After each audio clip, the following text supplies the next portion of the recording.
if I was like the rest of the world, I'd probably sue him for defamation of character for about 100 million.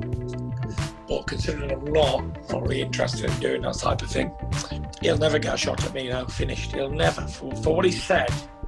Listen, losing's one thing. Everybody can lose to a better man than the night, but to come out with the amount of BS that he's come out with over the last 8 months, he's conveniently waited until the contract's expired before he's even opened his mouth for the last 8 months. So Tyson Fury finally responded to Deontay Wilder cheating accusations, in which he stated he would have loved to sue Deontay Wilder for $100 million for defamation of character.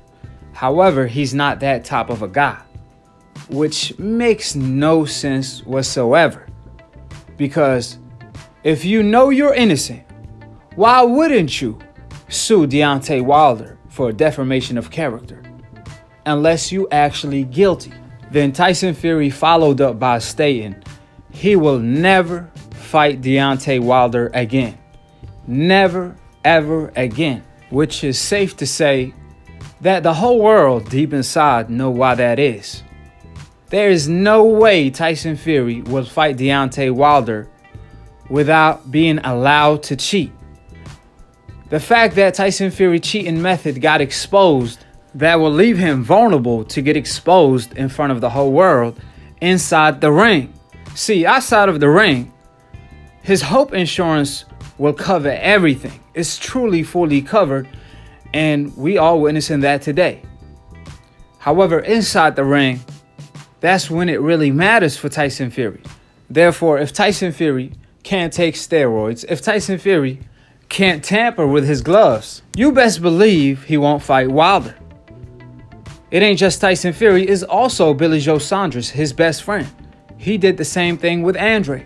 So before I get to what Tyson Fury had to say last, this don't surprise me at all. I told you guys, Tyson Fury will say anything and everything but respond to the actual accusations by Deontay Wilder, just like his fans. You know why that is? Because they do not have the answers. Tyson Fury have the answers, but he rather deflect, talk about anything and everything, but respond to the actual accusations, which we're going to talk about in a little bit. For the meantime, the last thing Tyson Fury had to say was that Deontay Wilder, he let his rematch clause expire, which is completely false. Tyson Fury claimed that Deontay Wilder postponed the fight back in June or July because he had an injury, which is completely false. That was just another lie by Tyson Fury. I mean, it ain't no secret. The world know that the fight was postponed due to the Rona. Because of the pandemic at the time, the fight got postponed. Matter of fact, Bob Arum and Tyson Fury, they came out and stated they won't fight Wilder without a crowd. It was actually Bob that stated on more than one occasion, the trilogy fight won't happen without a money gate, regardless if the glove gate became bigger than the gate itself for the fight. Tyson Fury told the world he won't fight Wilder without a crowd. That's why the fight was postponed. The whole world know this, you know this, I know this. But Tyson Fury rather lie to the world instead. But you guys will rather believe a liar than the actual truth.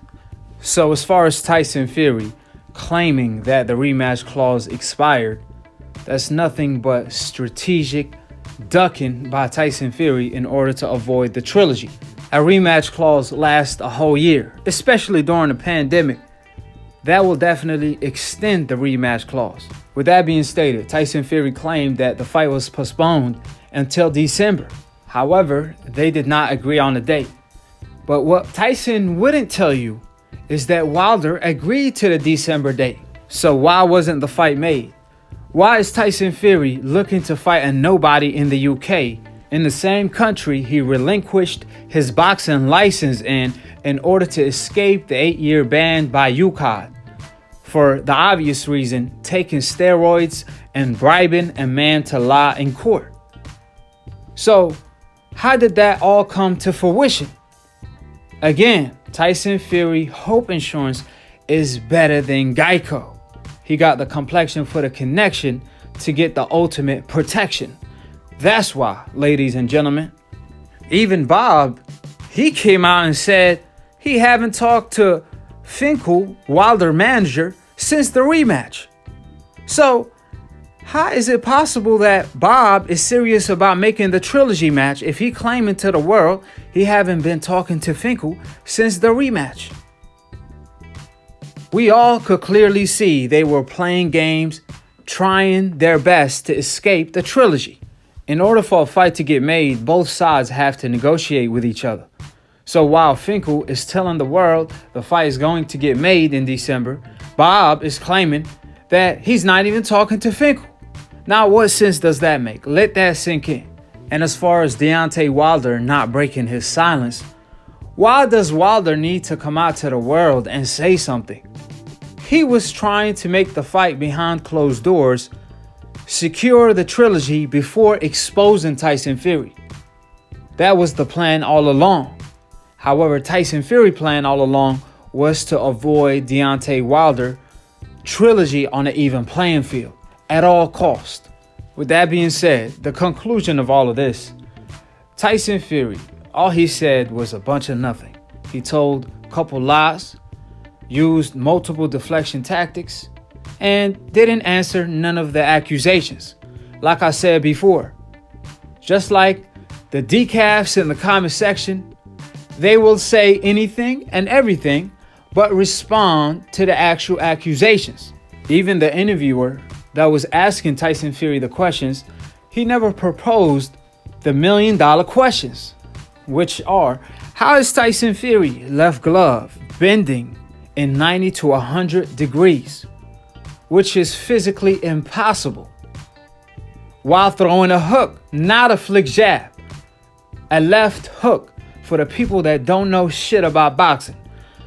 All these decaf wizards keep using deflection tactics, claiming that Tyson Fury was throwing a flick jab. No, he was throwing a left hook while his glove was bending in a 90 to 100 degree, which is physically impossible. Also, the second question, how is Tyson Fury right glove? How can we possibly see Tyson Fury knuckles printed on the glove? I challenge any of you decafs to answer these two simple questions. I challenge Tyson Fury to answer these two simple questions. Therefore, if Tyson Fury want to prove his innocence, or you decafs want to do the honor, or even better, the decaf wizards themselves, if you guys could pull up any fighter in history, you can go back 100 years or 10 years or 1 year. I challenge you to show me one picture in which their left glove or right glove rotating or bending in a 90 to 100 degrees while throwing a hook. And also a glove in which we could see a fighter bare knuckle nearly through the glove. We could see the knuckles printed on the glove. All you decafs have to do, or even Tyson Fury himself, is show us one organic photo or even a footage of a fighter displaying what you guys see on the screen. If you can't, then you know, just like I know, the truth deep inside, because you have eyes like I do. So you could lie to the world, but you cannot lie to yourself.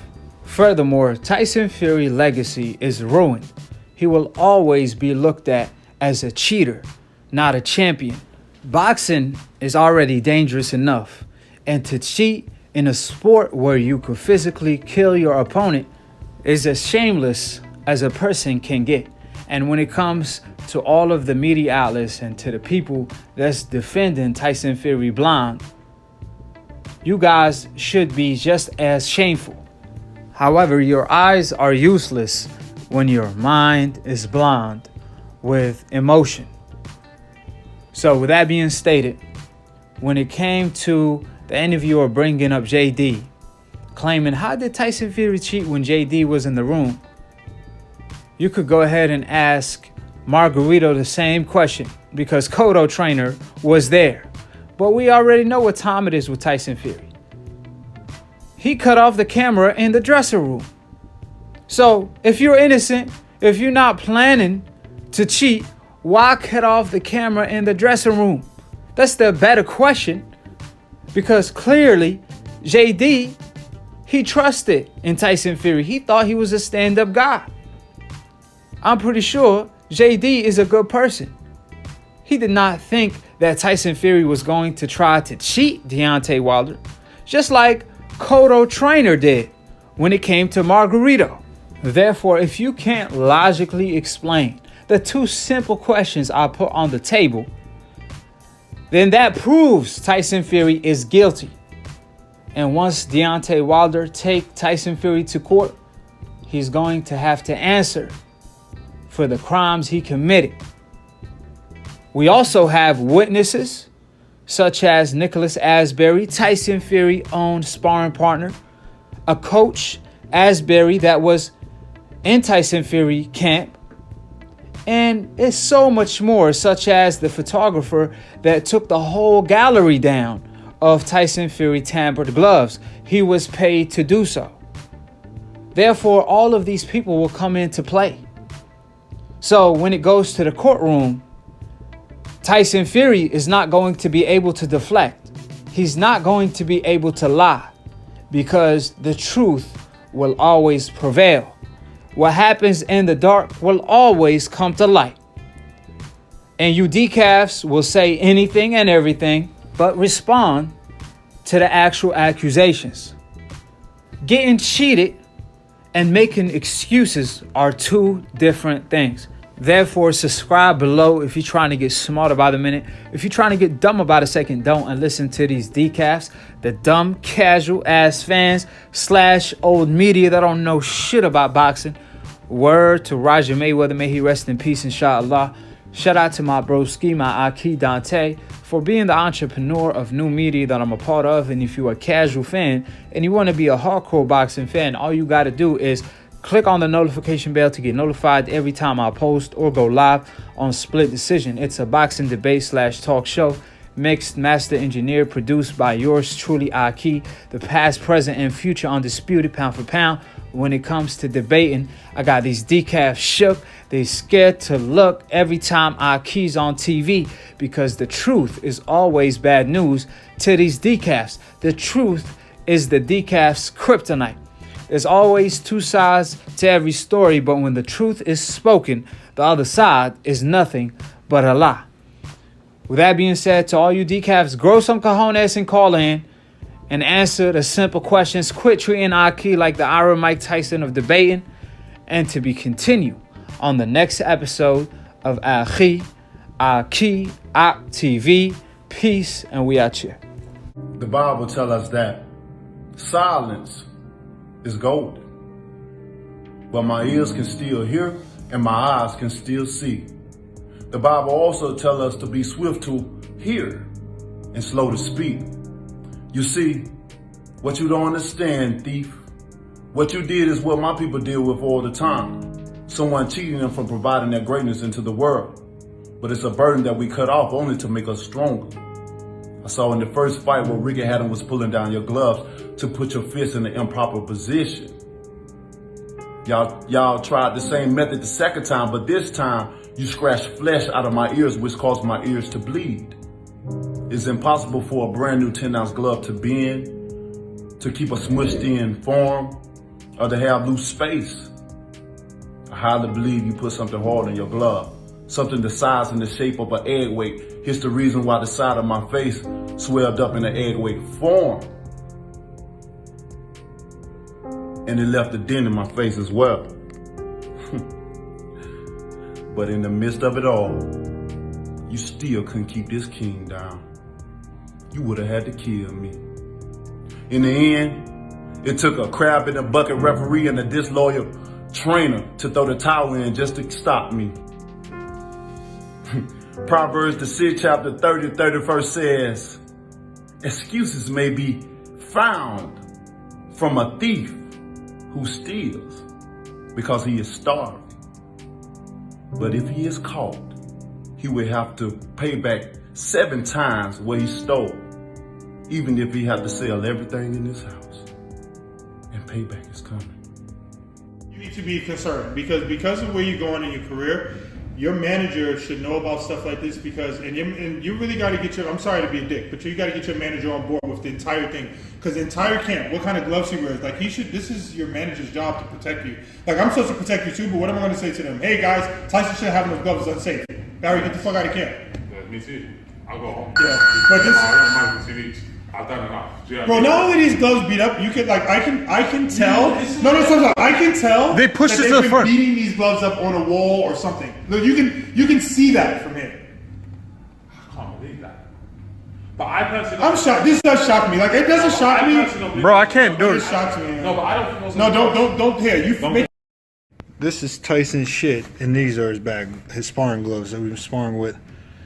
As you can see, there's no fucking padding in here, and all the padding's in the back of his fucking glove.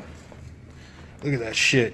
I could touch my other side of my finger with this shit, and there's shit falling out from the middle of the glove. Does he know who the fuck I am? He must not know, does he? Does he? What? Oh, he does not know. Look at this shit, man. And then, hold on, these are the sparring gloves they told me they got for me. These thick ass, look at, hold on, let's see, watch the squeeze. Going nowhere. Going nowhere. Watch this shit. Get the